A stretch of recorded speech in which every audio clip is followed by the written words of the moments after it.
तर जय शिवराय मित्रांनो. तर रोज आपण बॅनर एडिटिंग बघत होतो. तर आज आपण बॅनरमध्येच जे ॲडव्हर्टाईजचे पोस्टर बनवतो ते कशा पद्धतीने बनवता हेच आपण आजच्या व्हिडिओमध्ये बघू. त्यामुळे हा व्हिडिओ शेवटपर्यंत बघा. तर सर्वप्रथम पोस्टर बनवण्यासाठी आपल्याला त्या पोस्टरची जी काही साईज आहे ती निश्चित करावी लागेल. तर आपण त्यासाठी 4000 विड्थ आणि 5000 हाईट घेऊन हे पोस्टर बनवणार आहे. तर त्यासाठी 300 रेझोल्युशन आपण घेणार आहोत. कोणतीही डिझाईन करत असताना 300पेक्षा जास्त रेझोल्युशन घ्यायची, त्यापेक्षा कमी घ्यायची नाही. जेवढी रेझोल्युशन जास्त असते तेवढी क्वालिटी आपला पोस्टर किंवा बॅनर होती. त्यानंतर तुम्ही ट्रान्सपरंट, व्हाईट, ब्लॅक कोणताही बॅकग्राऊंड कलर घेऊ शकता. त्यानंतर क्रिएट करून घ्यायचं आहे. क्रिएट केल्यानंतर आपल्याला यावरती व्हाईट कलर फिल करायचा आहे. त्यामुळे इथे बॅकग्राऊंड आपण व्हाईट कलर घेणार आहे आणि कंट्रोल दाबून तो कलर आपण फिल करणार आहोत. त्यानंतर आपण जो काय अशा पद्धतीचा बॅनर बनवणार आहोत. तर त्यासाठी आपण खालच्या साईडला एक सर्कल घेतला होता. तर आपण शिफ्ट दाबून सर्कल करत आहोत. यामुळे सर्कल हा एकदम गोलच येणार आहे. या पद्धतीने आपण सर्कल घेतल्यानंतर यामध्ये कलर फिल करायचा आहे. यामध्ये आपण हा कलर फिल करणार आहोत किंवा तुम्ही तुमच्या पद्धतीने कोणताही एखादा कलर फिल करू शकता. त्यानंतर त्याला असं खाली ओढत आणायचं आहे व अजून थोडी साईज वाढून घेऊन येऊ. त्यानंतर आपण जो बर्गर होता तो बर्गरचा इमेज आहे ती इमेज इथे घेऊन येणार आहोत. ती इमेज इथे आणल्यानंतर आपल्याला जे सर्कल केलं होतं त्याला मास्क करावं लागेल. त्यामुळे आपण इथे मास्कचं जे आयकॉन आहे तिथे क्लिक करून हा मास्क तयार होऊन जाईल. हा व्हाईट मास्क तयार झाला आहे. आपण ब्रशने जेवढा पार्ट इरेज करू तेवढा इरेज होईल, बाकी तसंच राहील.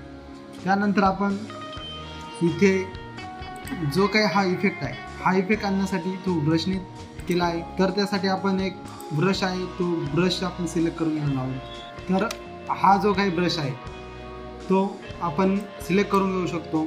सिलेक्ट केल्यानंतर हा ब्रश आपल्याला इनबिल्ड आलेला आहे. तर हा जो ब्रश आहे इथे अशा पद्धतीने फिरून घ्यायचा आहे.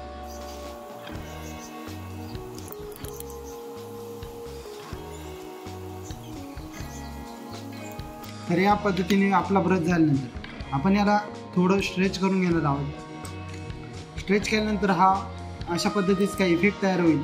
तर त्यानंतर आपल्याला एक टेक्स्ट घ्यायचा आहे. टेक्स्टसाठी आपण टी दाबून इथे क्लिक करून घ्यायचं आहे. क्लिक केल्यानंतर आपल्याला साईज वाढवून घ्यायची आहे. साईज वाढवल्यानंतर आपण इथे आपला टेक्स्ट टाईप करून घेणार आहोत. तर चीज बर्गर आहे तर आपण इथे चीज बर्गर नाव टाईप करून घेणार आहोत. नाव टाईप केल्यानंतर या दोघांमधले स्पेसिंग खूप जास्त वाटते ती कमी करून घेणार आहोत. तर आपण यासाठी CF night of text mirror हा फॉन्ट आपण यूज करणार आहोत. तर हा टेक्स्ट टाईप करून घेतल्यानंतर त्याची साईज आपल्याला वाढवून घ्यायची आहे. साईज वाढवल्यानंतर आपल्याला टेक्स्टचा कलर चेंज करायचा आहे. आपल्याला टेक्स्टचा कलर हा बर्गरमधून पिक करायचा आहे. तर आपण चीज शब्द हा आहे हा आपण सिलेक्ट करून घेतला आहे. त्यानंतर इथे कलरवरती जाऊन आपण बर्गरमधलाच एक कलर घेणार आहोत किंवा जो खालचा जो कलर आहे तो सुद्धा आपण घेऊ शकतो. त्यानंतर खाली ब्लॅक कलर ठेवला तरी चालेल किंवा दुसरा एखादा मल्टिपल कलर घेतला तरी तो पण चालेल. त्यानंतर हा बर्गर जो आहे हा वरून असा चिपकवल्यासारखा वाटतो. तर तो तसा वाटू नये म्हणून आपण इथे बर्गरच्या खाली एक नवीन लेअर घेणार आहोत. त्यानंतर आपला ब्रश सिलेक्ट करून घेणार आहोत आणि त्यानंतर इथे आपण आपला जो रेग्युलर नॉर्मल जो ब्रश आहे जनरल जो ब्रश आहे तो सिलेक्ट करून घेणार आहोत. त्यानंतर आपली ब्रशची साईज आपल्या मापाने घेणार आहोत. त्यानंतर इथे सेटिंग चेंज करून या पद्धतीने इथे ब्रश करून घेणार आहोत. या पद्धतीने आपण इथे शॅडो तयार करून घेतले आहे. त्यानंतर आपल्याला इथे 20% ऑफ टेक्स्ट टाकायचा आहे. तर त्यासाठी आपल्याला मेसेजचा जो आयकॉन आहे तो तयार करायचा आहे. तर त्यासाठी आपण सर्वप्रथम एक सर्कल घेणार आहोत. इथे तो सर्कल ड्रॉ करून घेणार आहोत. सर्कल ड्रॉ केल्यानंतर त्यामध्ये व्हाईट कलर घेणार आहोत. त्यानंतर थोडं ॲडजस्टमेंट करून घेणार आहोत त्याला. त्यानंतर इथे पेन टूल घेणार आहोत. इथे क्लिक करून अशा या पद्धतीने आपल्याला एक मास्क तयार करून घ्यायचा आहे. त्यानंतर इथे आपल्याला जी त्याची बॉर्डर आहे ती बॉर्डरला चा कलर काढून टाकायचा आहे. त्यानंतर कंट्रोल दाबून एंटर द्यायचा आहे. त्यानंतर त्याला क्लिक करून इथे कलर ओव्हरलेमध्ये जाऊन व्हाईट कलर घ्यायचा आहे. त्यानंतर कंट्रोल D करून डिसिलेक्ट करून घ्यायचा आहे. त्यानंतर आपण जो शेप तयार केला होता तो सर्कल आणि शेप दोघांना कंट्रोल शिफ्ट ई करून मर्ज करून घ्यायचा आहे. मर्ज केल्यानंतर यावरती आपण डबल क्लिक करून याला शॅडो देऊन घेणार आहोत.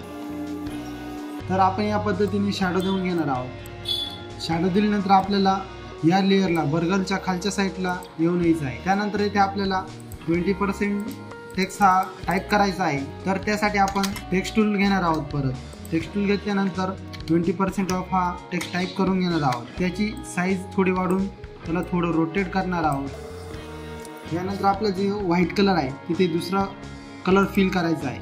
तर त्यासाठी आपण बर्गरमधलाच एक कलर घेणार आहोत. तो आपण एकदम लाईटन कलर घेणार आहोत. लाईटन कलर घेतल्यानंतर कंट्रोल आणि बॅकस्पेस दाबून तो कलर इथे फिल करून घेणार आहोत. फिल केल्यानंतर आपल्याला खालच्या साईडला जी काही अजून डिटेल ॲड करायची आहे तर खाली आपण स्टार्टिंग ॲट 100 रुपीज हा टेक्स्ट टाईप करून घेणार आहोत. त्याला थोडी अलाइनमेंट करून घेणार आहोत. त्यानंतर आपण यासाठी कॉर्पोरेट फ्लॅट ग्लोसी ब्लोड हा फॉन्ट यूज करणार आहोत. त्यानंतर त्या खाली त्याच फॉन्टमध्ये हॉट गलेट स्पेसी ब्लॉग बर्गर हा टेक्स्ट आपण टाईप करून घेणार आहोत. त्यानंतर आपण खाली एक कोपऱ्यात जो काही लोगो आहे तो ॲड करून घेणार आहोत.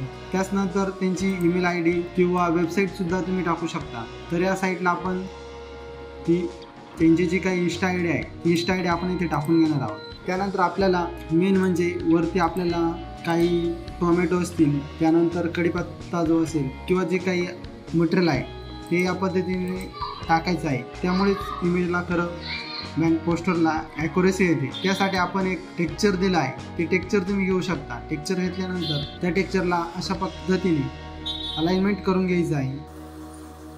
अलाइनमेंट केल्यानंतर तुमचा अशा पद्धतीने काही पोस्टर तयार होईल.